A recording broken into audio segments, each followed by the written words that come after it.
সয়াবিনের ক্ষেত্রে যেটা হয়েছে, সয়াবিন এবং পামের ক্ষেত্রে যেটা হয়েছে যে আপনি এই অক্টোবর নভেম্বর থেকে মার্কেট ঊর্ধ্বমুখী, যেটা ছিল আগে 1 টন ছিল $920-940, সেটা অনেক ক্ষেত্রে এখন $1200 হয়ে গেছে।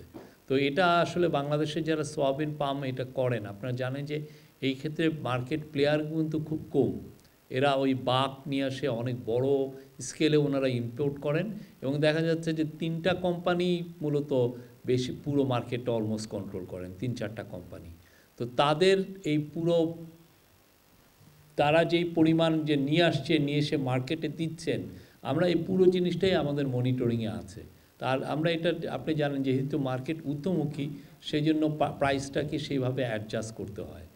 এটা কোনো মার্কেটে আসলে পৃথিবীতে এই ধরনের অ্যাডজাস্টমেন্ট হয় না, বাট আমরা এই জিনিসটা করছি বিকজ ভোক্তা সাধারণের জন্য আমরা মার্কেট প্রাইসটাকে যাতে অ্যাফেক্টেড না হয় সেটা দেখছি, এবং এটা প্রতিদিন আমরা প্রাইস মনিটরিং করছি।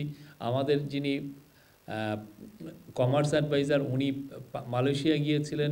মালয়েশিয়ার যিনি কমোডিটি মিনিস্টার, তার সাথে উনি কথা বলেছেন, যিনি ওদের পাম অয়েলটার এক্সপোর্টটা দেখেন, তার সাথে কথা বলেছেন।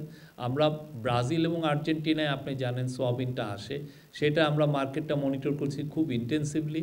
এবং আপনি খুব দ্রুত দেখবেন যে আমাদের যে এই মার্কেটটা মনিটর করা, বা এই যে কোম্পানিগুলো আসলে মার্কেটে কোনো ফাউল প্লে করছে কি না মার্কেট থেকে, এটার জন্য বাইরে যেটা করে সেটা হচ্ছে যে একটা কম্পিটিশন কমিশন এটা দেখে।